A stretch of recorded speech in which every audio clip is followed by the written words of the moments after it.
Magandang gabi sa lahat. O sasabihin nating magandang umaga. Ako po ito, si Dre. Nasa iyong harapan. At ako, mayroon akong i-share na story sa inyo. Na ang pamagat ay Bantay sa Kisame. Tungkol ito sa aking naranasan. At ito, dito, nagsisimula. Tahimik sa buong baryo. Umalis sila mama papuntang Lamay sa kabilang bayan. At ako raw muna ang magbantay ng bahay namin sa probinsya. Hindi naman ako natatakot noon. Sanay na ako sa katahimikan, sa kuliglig, at sa lamig ng hangin sa gabi. Pero iba ang gabi na yun. Alas 11:30 ng gabi. Nakahiga ako, nakapatay ang ilaw, at nakaharap sa dingding. Doon ko narinig ang unang ingay. Isang kaluskos galing sa kisame. Tumigil ako sa pag-scroll sa phone ko. Baka daga lang, sabi ko sa sarili ko. Pero pagkatapos ng ilang segundo, may kasunod na tunog na parang may naglalakad sa bubong. Mabigat ang hakbang. Hindi ito daga, hindi rin pusa. Pinilit kong huwag pansinin. Nagtaklob ako ng kumot at tahimik ulit. Pero hindi ako nakakatulog. May kumatok. Hindi sa pinto. Ang tunog na iyon ay galing sa bintana ng kwarto ko. Ang bintana kong nasa kalawang palapag. Dahang-dahang akong bumangon, lumapit. Ngunit walang tao. Sino ba naman akalain may tao sa ikalawang palapag? Di ba wala?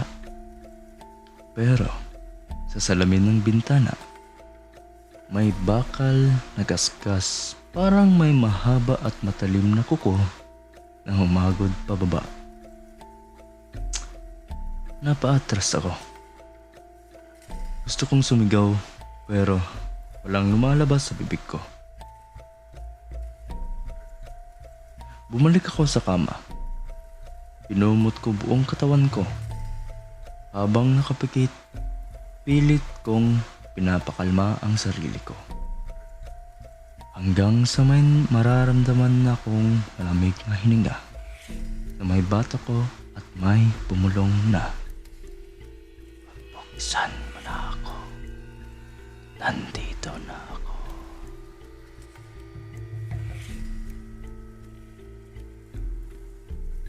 At yun, di na ako nakatulog.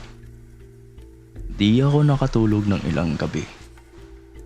Sobra muna ako kina tita, pero sabi ni mama, kailangan kong bumalik at harapin ang takot ko. Pagbalik ko sa bahay, unang bagay na napansin ko, tumigil ang orasan sa sala.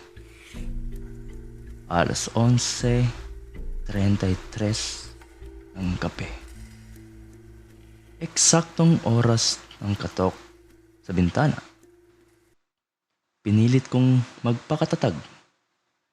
Sinigurado kong nakasara ang lahat ng bintana at pinto.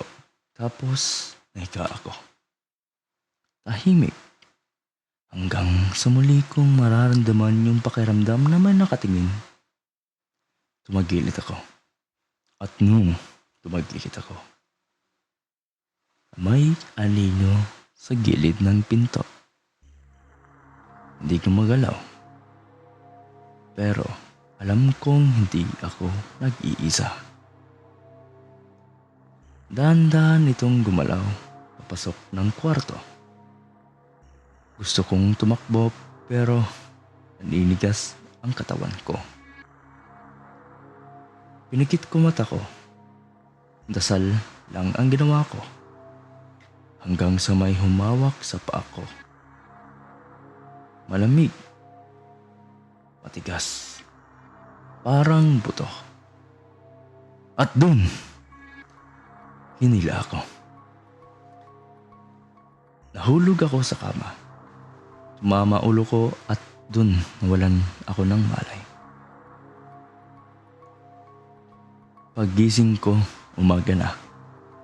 Nasa kama na ulit ako. Akala ko panaginip lang ang lahat, pero hindi.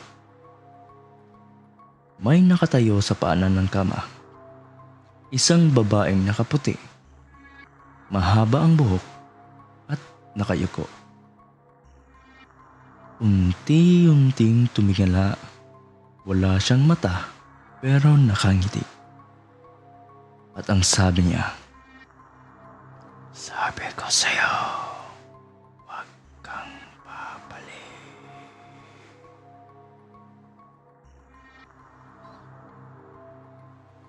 At dun natapos ang unang parte ng storyang Bantay sa Kisame.